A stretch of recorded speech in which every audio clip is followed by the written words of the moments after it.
Number 8, give equal airtime. Now, this is helpful for women specifically. Giving equal airtime means don't dominate a conversation. Give equal airtime, literally on air. They have to give equal airtime, right, to the person they're interviewing or speaking to. I feel like when I was writing this, I was just laughing because I feel like women have a special knack towards dominating conversations. Not just in the sense that women can talk a lot, but what I mean is giving equal airtime means, let's say an example, we're talking about in the context of criticism.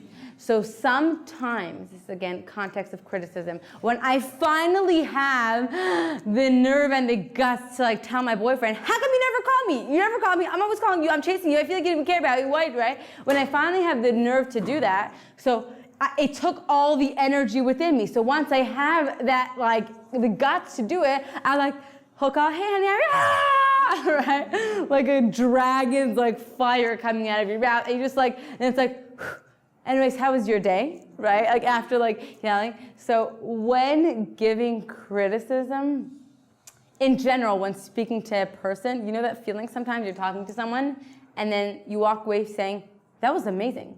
I did not speak for half hour.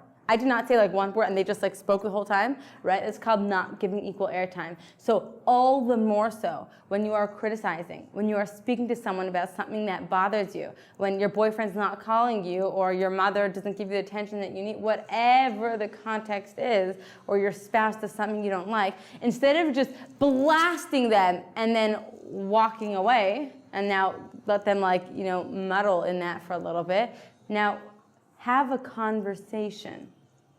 Have a conversation. Thoughts on that? Comments? What about if you're on the air the whole time, but like you're the only one on the air, and the other one doesn't take advantage of the airtime, like they don't even. It's a good question. So it has to do knowing personality type.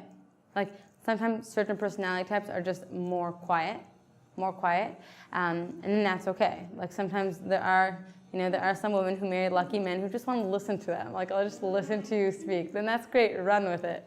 But if it's not the case, then it's learning someone's language.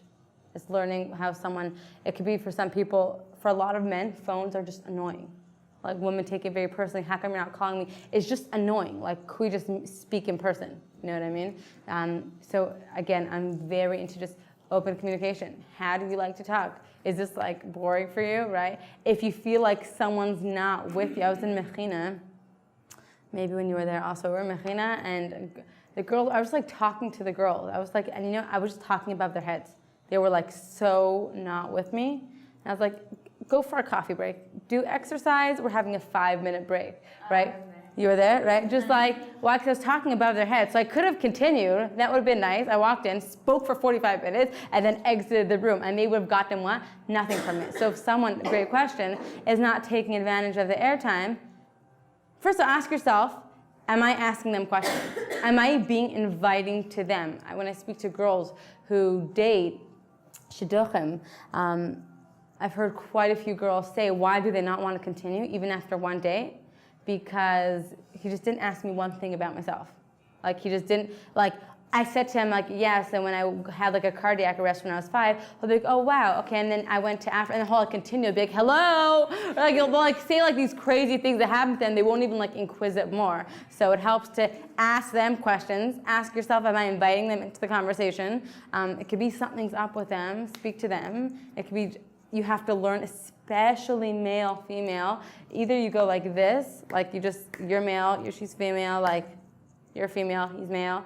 Either you just go like this and constantly bump heads, or else you're just like learning this like wonderful dance together, and then you're just like moving and grooving through life. So it's learning why aren't they quiet? Does that make sense? Yeah. So when I think when your mind is dating, it gets complicated because it's not like in the beginning of a relationship, like when you're meeting, you're like, hi, how are you? My name's this, I do X, Y, Z. It's not like you can be like, oh, by the way, what's your love language? Like, it's not something you can establish before. So I feel like that's why it's such a big problem along down the road, because it's not a What's the problem? like communication. communication and like understanding the other person, even when it comes to small things like texting. But texting could be a really big deal for some guys. Like, Could it be really what? be a big deal. Like they don't like to text a lot. Like communication and like understanding the other person, it becomes a really big problem. So like, how do you establish all of those things?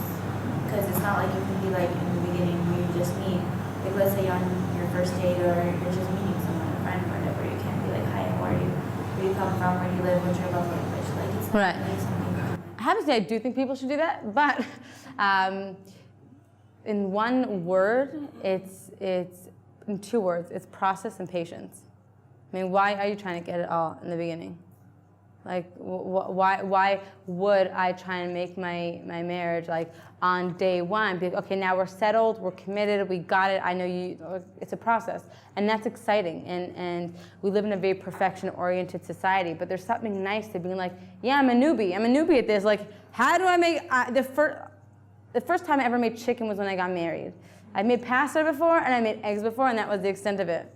And I remember, about half a year into our marriage, I said, I don't know how people afford life. It's so expensive. Like just for two of us, schnitzel is 50 shekels to buy a package from the store. Okay, it's not 50 shekels from the store. How it works is you get 2 kirayim, which are whatever. I don't know how to say in English. Whatever, chicken breast, 2 chicken breasts. But it comes really big chicken breast. So anyone who knows how to cook, what do? You cut it in like 5 people. You can serve literally 12 people from that thing. But I didn't know that, so I thought you just there's 2 pieces, and I just breaded it like that, fried it and it was like so heavy. It was just disgusting. And I'm like, oh, there's something nice. Like, I'm a newbie at this. Of like, oh, you're not a morning person, so I shouldn't call you and sing to you first thing in the morning, right? So it's like this process of like getting to know each other, and in that process, it does really start with one person being open. So it is hard, it is tricky, and that's why the divorce rate is over 60%, because it's hard and it's tricky. But it's enjoying that process, and it's also being open. It is sitting down with your boyfriend or your husband and saying, what is your love language? You know, do you not like this, right? And if they don't appreciate this kind of open conversation, speak to them, feel it out, right? It's women especially have this bina, you have this das. You use it in a relationship. Did that answer it? Okay, moving on.